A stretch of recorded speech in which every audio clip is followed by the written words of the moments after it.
complejas, son muy difíciles y hay que explicarlas con facilidad. Y él tiene esa gran virtud. El señor Claudio Suchovich. Y Claudio, querido, un gusto saludarte. Paulo, Mariana Contartesi, Horacio Ricci por acá. ¿Cómo estás? Un placer saludar a todos y a los oyentes. Cuando empezaste con esos elogios dije, uy, qué lindo, ¿a quién vamos a escuchar? A vos. Bueno, gracias. A vos que haces todo fácil. ¿Cómo anda, caballero? ¿Bien? Muy bien, por suerte, lo importante bien, como aprendí a contestar. Exacto, como contestamos los argentinos, lo importante bien. El resto es muy importante, pero como ahí lo tenemos medio, medio endeble. Claudio, te quiero escuchar una reflexión inicial porque yo creo que el dato de ayer es demoledor, es de una contundencia el número de pobreza, pero el número de pobreza está atado a la inflación está atada a la economía está atada a las elecciones.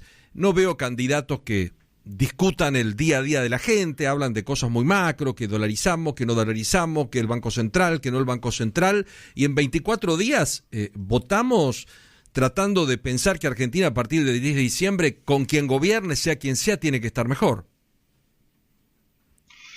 Muy buen resumen, no tengo mucho para agregar porque creo que eso expresa nuestro estado de ánimo. Vos tenés, si querés, déjame dividirte 3 tipos de pobreza. La primera, la que decías vos, la que se mide por ingresos, y esos números cambian de repente por la inflación. Un mes puede bajar porque, no sé, los ingresos, los salarios le ganaron, pero nada, es esa pobreza por ingreso. Hay otra pobreza que es mucho más importante, que es estructural, que es la falta de infraestructura para salir de los lugares donde están. Ejemplo, acceso a un hospital rápido, acceso a una ruta, a un camino, que es todo lo que tiene que ver con infraestructura, que por más que hagan publicidad o lo que fuera, la tienen bastante abandonada hace bastante tiempo por falta de recursos. Y la tercera es de futuro, ¿no? Es eso que creo que es lo que más nos duele, que es la movilidad social. Paulo, vos, yo, bueno, Mariana es más joven, o Horacio quizás un poco más joven, pero la mayoría de los que nos escuchan somos generacionales de una sociedad que tenía movilidad social. El colegio te educaba y siempre digo lo mismo, íbamos al colegio a donde yo fui en Mar del Plata, yo hijo de un carpintero o lo que fuera, pero podía estar al lado del hijo del médico, al lado del hijo del portero, al lado del hijo, y todos nos nivelaban y nos dieron las mismas herramientas para pelear en la vida. Hoy no es así. Hoy el 50% de ese pobreza estructural no tiene cómo salir de ahí, no tiene esa movilidad social porque no tiene las herramientas para poder salir de ahí. Eso obliga a una sociedad que tiene que asistirlos, eso te obliga a vivir con déficit permanente porque el 50% no logra aportar para pagarse sus propias cosas, de lo que quieras, y por eso el tema es mucho más profundo que alguna medida puntual, como vos decías. Por eso, perdón que hablé mucho, pero vos hiciste un buen resumen. Esto no se resuelve con una medida. Con una medida. A Sarmiento le llevó 20 años, una generación. Suponete que hoy 20 años de antes son 5 de ahora, pero necesitas, sin educación, sin meterte ahí, es difícil generar el recurso más importante que tiene una sociedad. Fíjate, nosotros tenemos muchos recursos naturales.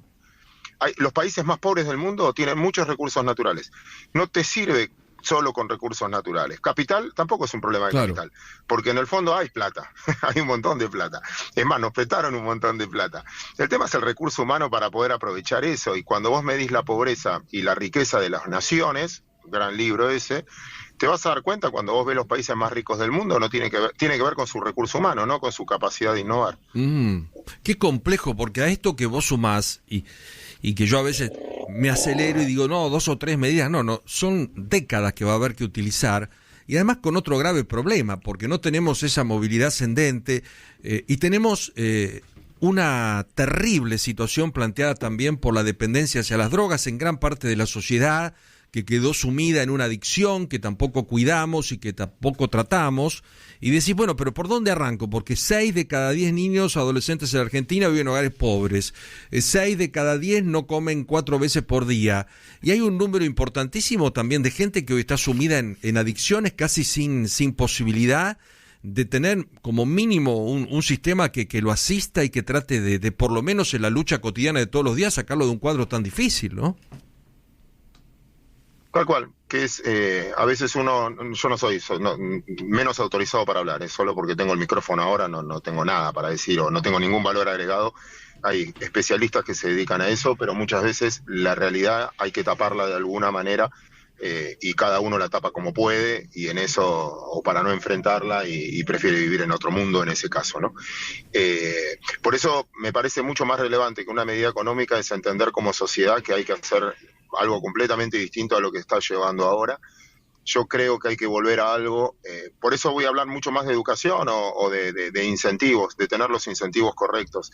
El primer punto que yo es muy ideológico lo que te voy a plantear, y obviamente puedo insultarme o pensar exactamente lo contrario, pero bueno, es una posición, es un aprendizaje, es una formación en la vida.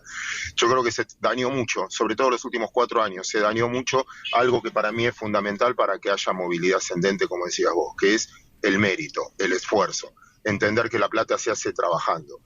Esto de confundir un Estado presente, ¿presente en qué? ¿Qué te tiene que dar el Estado, Paulo? ¿Qué le pedís vos que te dé el Estado? Que me dé salud, seguridad, educación.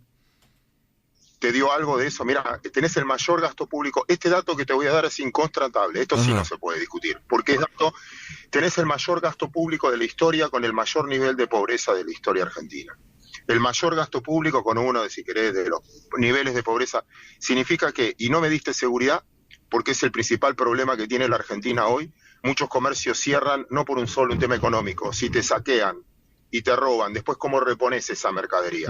Si yo no camino, si yo tengo que cerrarla a las 7 de la tarde, si no me pierdo un horario de facturación porque tengo que cerrar antes, porque tengo miedo de circular. La seguridad física es esencial. Muchos argentinos se van a vivir a otro país, no por la plata, porque vivir en otro país es mucho más caro que vivir en Argentina.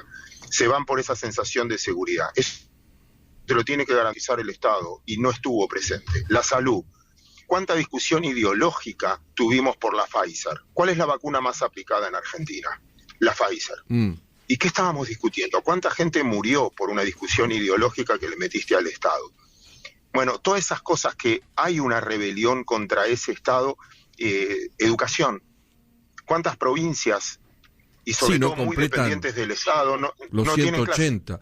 Pero el tema, lo que planteás vos, que en el momento de mayor gasto, aún poniendo todo, porque hasta el Papa Francisco dice de no tener los planes tendríamos 50 y pico largo de pobreza, aún poniendo todo tenés un número dramático. No nos tenemos que replantear por tratar de vivir de planes, tenés ese número, porque no tenés los incentivos correctos. Pablo, un tipo que aportó, entrevista a un jubilado que aportó 45 años, ¿cuánto gana hoy? Y uno que entró por la ventana. Y vos decís, che, entonces yo tengo que educar a mis hijos. ¿Vale la pena hacer el 100% del aporte? ¿Cuánto ganás vos?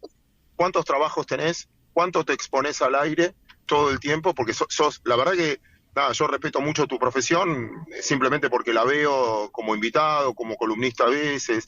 Te expones, decís, te comes los troles abajo, de un lado, del otro, tus hijos, ya saben tu nombre, hasta gritan tu nombre los humoristas, te expones todo el tiempo. Y decís, bueno, ¿cuánto gana alguien que ocupa ese lugar en otro lugar? ¿Y cuánto?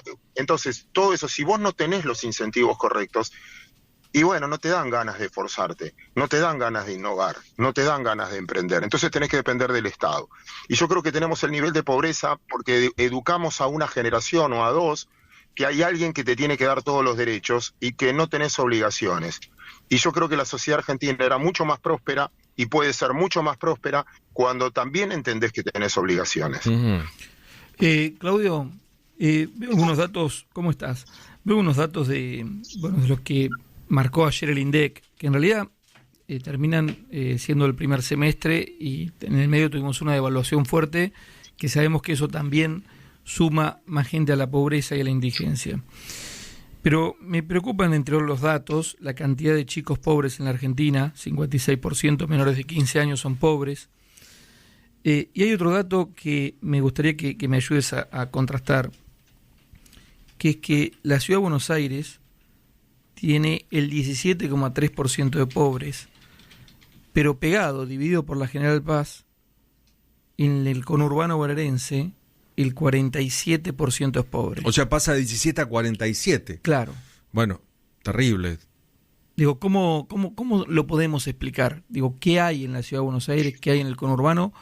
Que si esta estructura de pobreza cada vez crece más, hay más gente que viene y se instala en el conurbano. Digo, ¿por qué crece tanto en el conurbano, sobre todo la pobreza, y no crece tanto en la ciudad? Sí, está muy bueno y gracias por bajarme a la economía, perdón toda la sanata previa que no me corresponde a mí. Déjame contarte algo. Hace muchos años, un minuto me lleva, perdón. Sí, sí. Una vez fui a estudiar, con el profe de Pablo, un genio. Es más, estaría bueno que esto se lo pregunten a él. Con Juan Carlos. Él nos enseñaba, con Juan Carlos de Pablo, él nos enseñaba economía con los protagonistas. Entonces estudiábamos en la casa de él procesos históricos y cómo se fueron formando. Entonces te citaba, no sé, estudiamos la época Frondizi, venía Frigerio Abuelo, entonces tuve la posibilidad de interactuar, gracias a él, con el proceso de toma de decisiones de distintos protagonistas. Y una de las cosas que me explicaron, Horacio, que creo que explica lo que vos decías, era, mira, uno de los errores de alguna época era, Argentina no tenía red vial. De hecho, a Formosa hasta Santiago del Estero era asfalto, después era camino de ripio hasta Resistencia, y después tenías que cruzar el Bermejo en balsa para llegar a Formosa, por ejemplo. No había ruta. Cuando hicieron las rutas, para civilizar, para mejorar, para potenciar, para federalizar la Argentina, terminó siendo el éxodo de mucha gente que era vivir cerca de un hospital. ¿Sabes lo que era para el interior de Formosa, el interior de alguna provincia pobre, que tu hijo tenga fiebre, al tercer día te das cuenta y lo tenías que llevar en brazos al hospital caminando, no sé, 20 kilómetros y no llegabas y no vivía? Entonces, la posibilidad de vivir cerca de un hospital, de una escuela, de lo que fuera, armaron esos conurbanos. Eso es la explicación que nos daban a nosotros. Y que la mala organización hace que mucha gente venga y en capital no puede porque los precios son carísimos, entonces me instalo donde yo puedo pagar. Y donde yo puedo pagar que esté cerca de lugares eso que te digo, un hospital, un colegio, o me sienta más seguridad. Entonces vos tenés densamente poblados, que ahí te dan los números, lugares, porque son los lugares donde puedo vivir. O sea, mañana, Horacio, no sé, con los ingresos de hoy, con las posibilidades de hoy, me decís, no sé, tengo que mudarme, tengo que alquilar. Y donde yo quiero alquilar, y la verdad que no consigo. Sí, es donde puedo, ¿no? Donde yo puedo. Es donde puedo. Y entonces se terminan aglomerando un montón de gente en lugares donde realmente pudieron pagar, pero no necesariamente. Entonces también eso distorsiona esos índices. Perdón lo extenso de nuevo, sé que estoy hablando mucho. No, está bien. Ahora, Claudio, ¿quién de los tres candidatos tiene para vos la propuesta económica más creíble y realizable en este contexto? A ver, y no sé, discutamos. Enseñame vos cuáles son las propuestas económicas reales. Es que algunas no sé, se dicen y desdicen. Háblame de Massa. ¿Es gobierno hoy? Sí, es ministro de Economía. Bárbaro. Entonces, ¿qué puede ser distinto? No, decime vos, sí. ¿Qué representa? ¿Cuál es el plan? ¿El que tiene hoy? No, pero no es presidente, pero sí tiene el poder de... Okay. Explícame qué nivel... Por eso te digo, no es solo un plan económico, y no es solo una persona. Es la credibilidad que vos puedas tener, que eso es implementable. Uh-huh. Entonces, ahí me gustó lo que decía Paula al principio. No son solo hasta que sepamos quién es el candidato. Después vas a tener que evaluar qué probabilidad tiene de ejecutar lo que dice que está diciendo, porque tienen tres objetivos. El primero, tratar de ganar las elecciones. Ahí prometen cosas y hablan de cosas, no tiene nada que ver quizás con lo que puedan aplicar. Yo hay casos en que puedo ver y decir, bueno, a ver, contame, ¿qué es diferente? ¿Qué es diferente de los últimos 4 años? ¿Qué pensabas diferente? Está bien, ¿y con Patricia y Milei? 2 años? Con Patricia y Milei, con Javier... Si querés también, ahí vas a discutir el nivel de implementación. Creo que se discuten cosas que hoy no son realizables, porque, por ejemplo, si vos me decís la dolarización es una medida, y yo te voy a decir, ¿y a qué valor de nafta vas a dolarizar? ¿Y a qué valor de energía vas a dolarizar? ¿Son los precios de hoy? No. Entonces te dicen, no, primero hay que hacer un reacomodamiento de precios. Hoy no tenés noción de precios. Claro. Hoy yo dejo el auto en el estacionamiento y le digo, ¿cuánto es? No sé, 2.000, 3.000.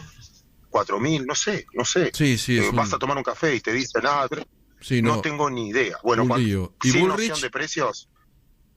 Y Patricia también tiene sus internas adentro, ¿o no? piensan lo mismo, porque también fue un movimiento quizás constituido con un objetivo que era ganar o reemplazar otra grieta, y decís, bueno, pero cuando piensan parecido realmente, cuando digan A, el resto va a acompañar.